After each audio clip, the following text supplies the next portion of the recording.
तो hello guys, hello everyone, कैसे हैं भैया आप सभी? I hope all well. So चलिए हमारी करंट अफेयर सीरीज स्टार्ट करते हैं। आज डेट है 9 ऑफ जून। 9 ऑफ जून में भाई जितने भी पॉलिटी के regarding international relation, economy, environment, science and tech schemes, जो भी है ना, जो भी हमारे न्यूज़पेपर हैं उसको हम 10 मिनट में कवर कर लेंगे भाई। और हाँ, 10 मिनट में कवर करना ये नहीं कि भाई सब कुछ कवर हो जाएगा, आपको आइडिया लग जाएगा। उसके बाद आपको क्या करना होता है भाई, उसके बाद आपको स्टैटिक में जाके भाई इसको कवर करना होता है। जैसे न्यूज़ में हमारा जैसे कुछ सिपरी की रिपोर्ट है भाई, ये तो आपके डायरेक्ट करंट से कंप्लीट कवर हो जाएंगे। और जैसे हमारा भैया RIC है या इकोनॉमी का आज एक ट्रेड एग्रीमेंट है, तो इनको आप ना यहाँ से पढ़ के उसके बाद जो भी आप इकोनॉमी की स्टैंडर्ड बुक फॉलो करते हो ना, उसमें से रिवाइज करना होता है भाई। सो इसलिए ये कामयाब होगा और इसीलिए ये काम देगा। ये नहीं कि भाई यहाँ से पढ़ के कवर हो जाएगा, नहीं, यहाँ से पढ़ो और एक बार कहाँ पे जाओ भाई, अब जो भी अपनी इकोनॉमिक स्टैंडर्ड बुक है ना, जिस भी चीज़ के आप नोट्स फॉलो करते हो, जो भी या स्टैंडर्ड बुक है आपकी, तो वहाँ पे जाके स्टेटिंग में से इसको कवर करो भाई। मैं एक न्यूज़पेपर हमें एक डायरेक्शन दिखाता है कि हमें इस साइड पढ़ना है। क्या दिखाता है भाई? हमें एक डायरेक्शन दिखाता है। ये नहीं कि न्यूज़पेपर से पेपर निकलता है, न्यूज़पेपर से कभी पेपर नहीं निकलेगा भाई। पेपर निकलेगा हमारा स्टैटिक से, और स्टैटिक तैयार करना बहुत ज़रूरी है। और तो न्यूज़पेपर हमें किस तरीके से पढ़ना है? न्यूज़पेपर पढ़ना है इस तरीके से कि वो हमें क्या दिखाए, एक डायरेक्शन दिखा दे कि हमें ये चीज़ पढ़नी है। क्या दिखा दे? एक डायरेक्शन। 10 मिनट में एक डायरेक्शन दिख जाएगी, उसके बाद 3 घंटे आपको पढ़ना पड़ेगा जाके। ये मेरा चैनल है भाई, UPSC सिंप्लीफाइड बाय नितिन। यहाँ पे आपको 10 मिनट करंट अफेयर सीरीज मिल जाएगी, और जो भी UPSC से रिलेटेड कंटेंट है ना, वो आपको यहाँ पे मिल जाएगा भाई। ये टेलीग्राम चैनल है, इसको ज्वाइन कर लीजिए फॉर PDF एंड अपडेट्स। जो भी आपको अपडेट चाहिए या किसी चीज़ के नोट्स चाहिए ना, वो आपको ही मिल जाएंगे यहाँ पे। हिंदू की PDF मैंने ऑलरेडी प्रोवाइड करवा दिया है, और कल की जो भी मेरे क्लास नोट्स थे और परसों के जो नोट्स थे, वो सब इस टेलीग्राम चैनल पे मिल जाएंगे। और स्पेशली जिनका जियोग्राफी ऑप्शनल है भाई, उनके लिए तो इस चैनल पे बहुत कुछ मिल जाएगा, क्योंकि मेरा भी जियोग्राफी ऑप्शनल था। तो यहाँ पे मैं नोट्स डालता रहता हूँ। और कमेंट करो ना तो सब्जेक्ट जरूर मेंशन किया करो कि किस सब्जेक्ट के नोट्स चाहिए आपको। सबसे पहला भाई सिपरी की रिपोर्ट, मोस्ट इंपोर्टेंट रिपोर्ट है, यहाँ से डायरेक्ट प्री में क्वेश्चन आ सकता है, एज वेल एज आप मेंस में भी लिख सकते हो उसको। इसको ना मेंस में कैसे लिख सकते हो, इसको कोट कर सकते हो, क्योंकि सिपरी ने अभी है ना एक ईयर बुक निकाली है, और उसमें ये बताया है कि जो इंडिया है ना, अपने जो मोलिकुल जो न्यूक्लियर वेपन्स है ना, उनको इंक्रीज कर रहा है। इंक्रीज किए हैं उसने। दो 2025 में हमारे 180 थी, अब 2019 में 2026 में कितने कर दिए भाई? 190 कर दिए हैं भाई।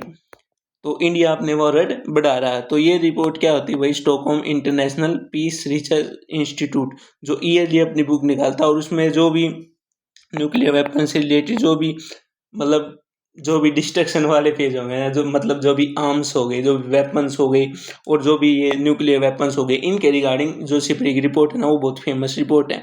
सो SIPRI noted that New Delhi ongoing nuclear modernisation programme increasingly focus on developing जो लॉन्ग रेंज वेपन्स हो गए कैपेबल रीचिंग टेक, जो चाइना को भी क्रॉस कर दे, इतने मतलब लॉन्ग रेंज वेपन बना रहे हैं भाई हम।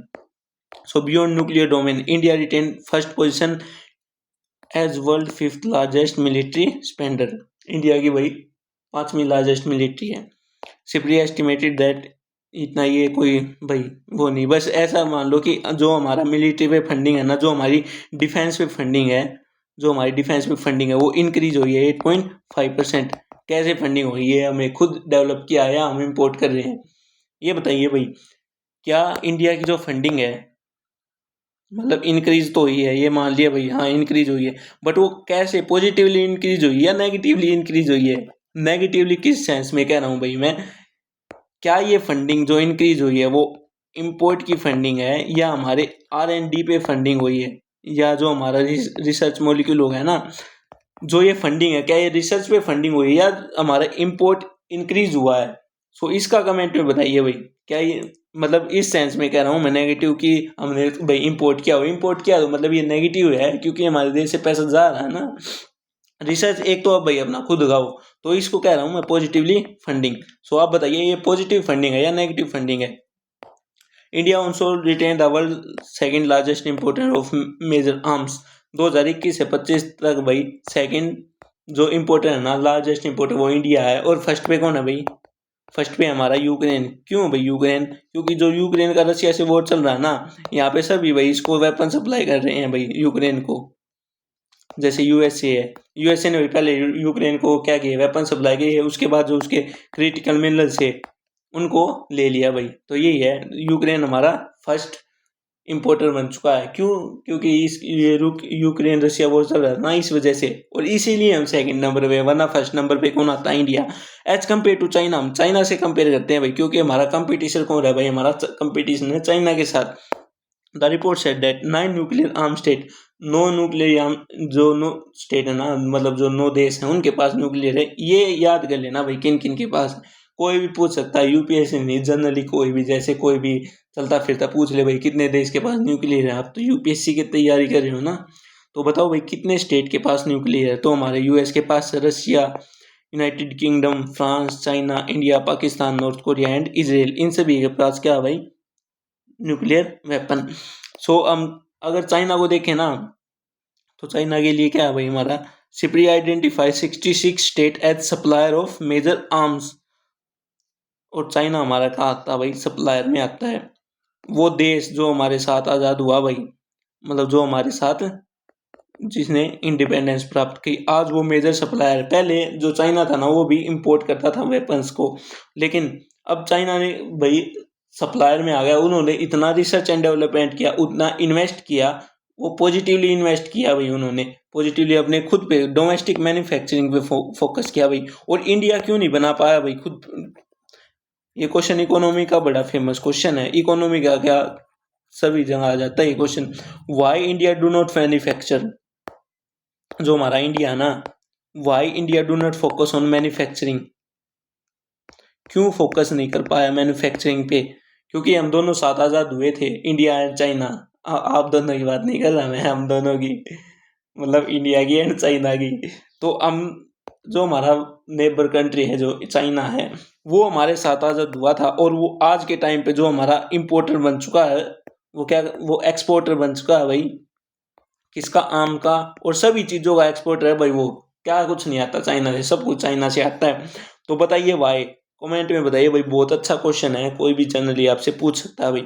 एज वेल एज इसमें यही बताया कि सिप्री की रिपोर्ट में ये बताया कि जो हमारा इंडिया है ना, उसने क्या अपना जो शिफ्ट कर लिया भाई, जो अपना वेपन्स का जो इम्पोर्ट करते थे ना, वो रशिया से छोड़ के हमने, मतलब रशिया से करें स्पेशली, अब हम किस पे डिपेंडेंट? फ्रांस पे, इजराइल पे, यूएसए पे। अरे खुद बनाओ ना। वही बात हो गई, पहले रशिया से कर रहे थे, अब इन्होंने वही डाइवर्सिफाई कर लिया हमारा इम्पोर्ट। डाइवर्सिफाई क्या डाइवर्सिफाई कर लिया? खुद बनाओ भाई। कब हुई थी सिपरी भाई? 1966 में हुई थी भाई। पढ़ लेना इसको। जो ये 2025 की बुक है भाई, इसमें कितने भाई हमारे 180, और अब 2026 में कितने हो गए हमारे? 190। किसने बताया भाई हमें? सिपरी ने। क्या फुल फॉर्म है सिपरी की? Stockholm institute of peace and research, है ना?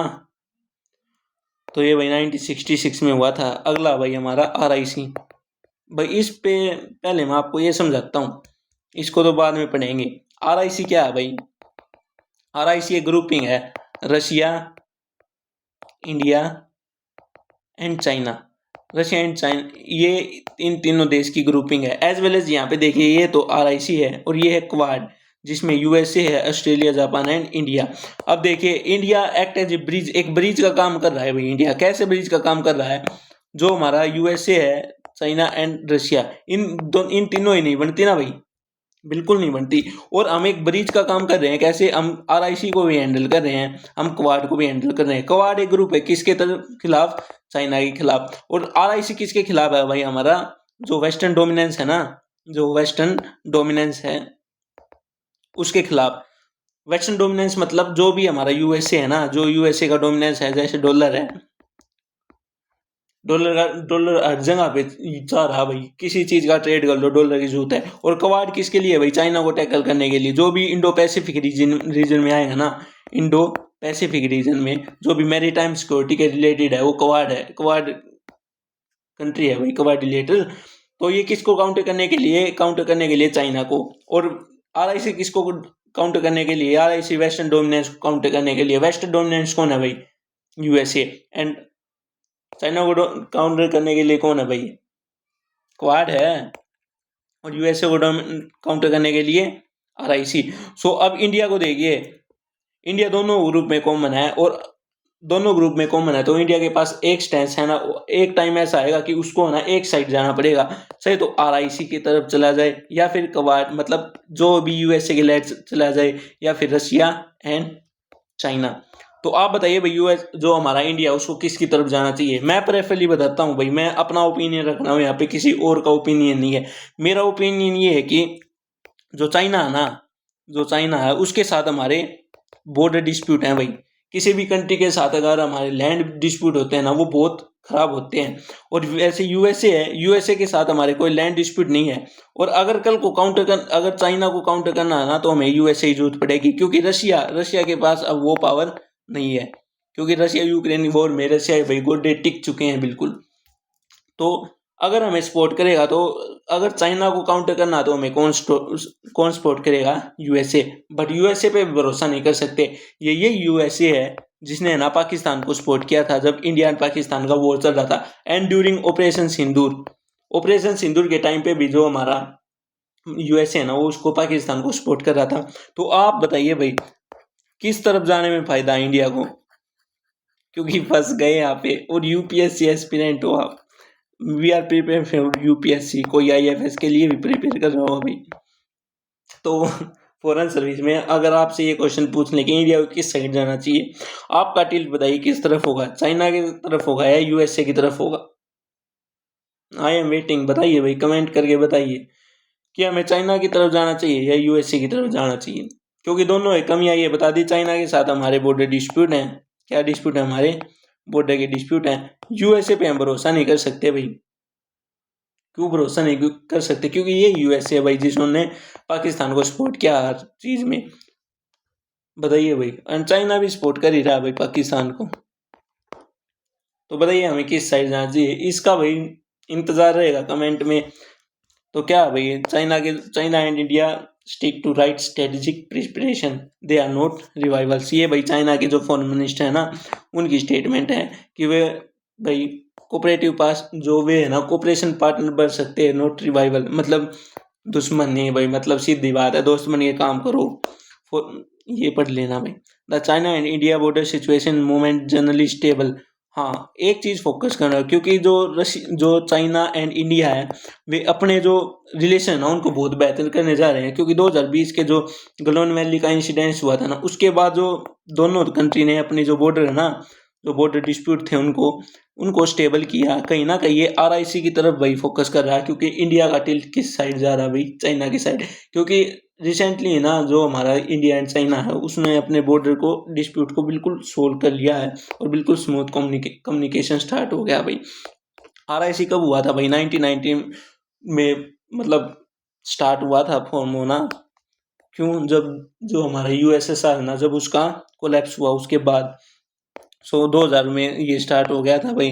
पर्पज क्या है भाई इसका? जो भी वेस्टर्न डोमिनेंस है उसको काउंटर करना है, एज वेल एज जो भी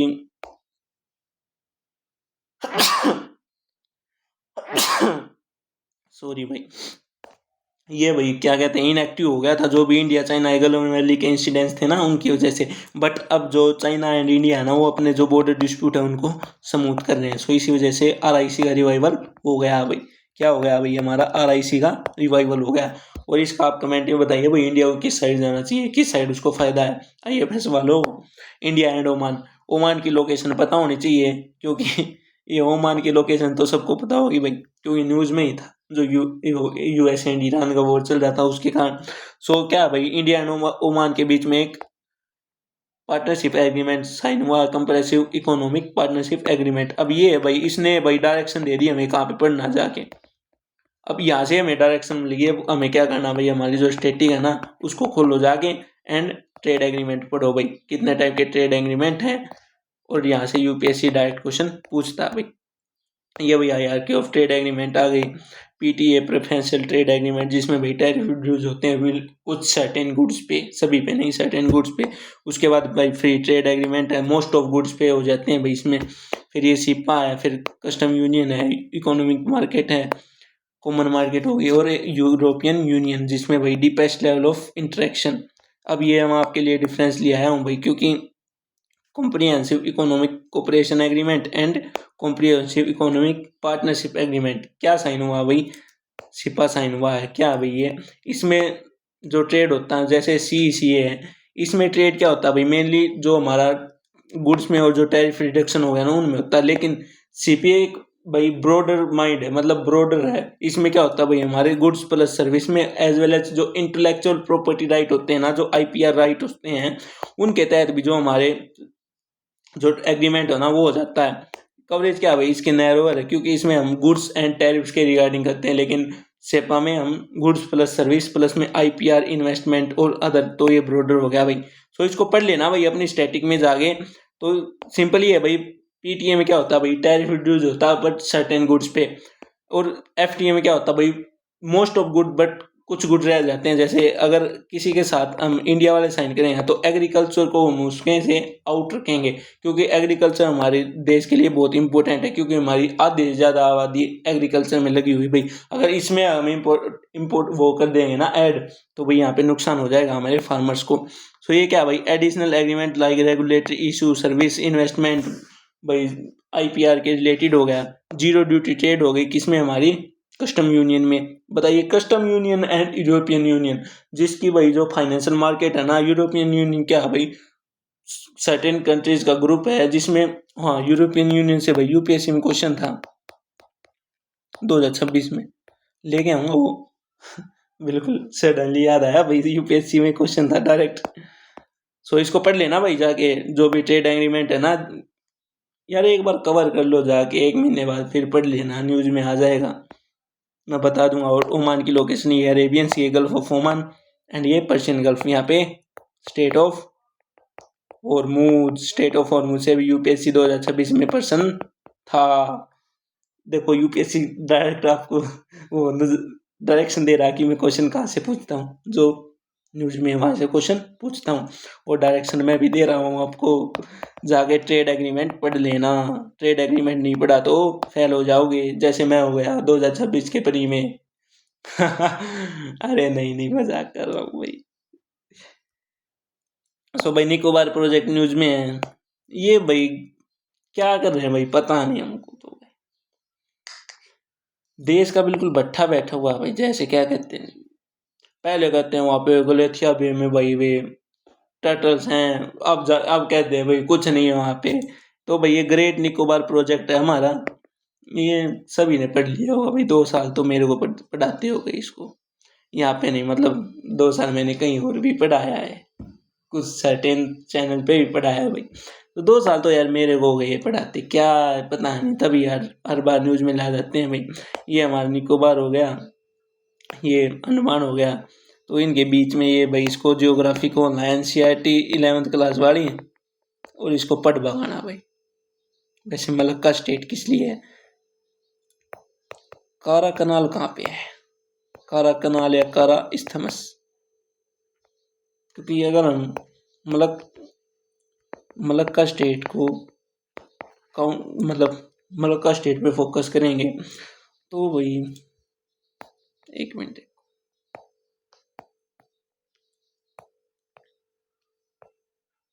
ये मैं वैसे बना रहा हूँ। तो ये यहाँ पे है भाई, ईरान हो गया, चाबार पोर्ट हो गया। चाबार पोर्ट आपने सुना होगा ना, ईरान में, जो हमारी जो वो क्या कहते हैं उसको, मिडिल ईस्ट हो गया ना, जो मिडिल ईस्ट में कनेक्ट, मिडिल ईस्ट नहीं भाई, जो हमारा वो रशिया के साथ कनेक्टिविटी इंक्रीज करने के लिए जो हमें पोर्ट ईरान में लिया है, चाबार पोर्ट हो गया। एक चाइना ने कौन सा पॉइंट लिया भाई? चाइना ने जो पॉइंट लिया कहाँ पे? पाकिस्तान में। मैं दोनों जी से नाम स्टार्ट होता है भाई, आप बताइए।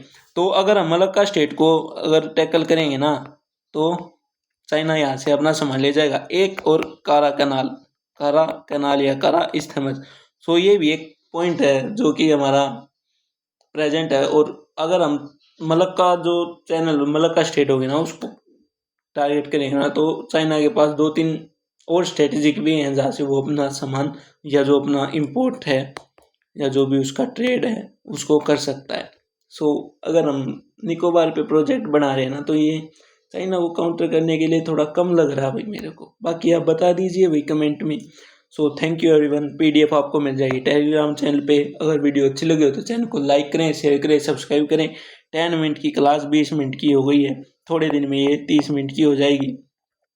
कभी कभी फिर 1 घंटे ही कर देंगे इसको, ठीक है ना।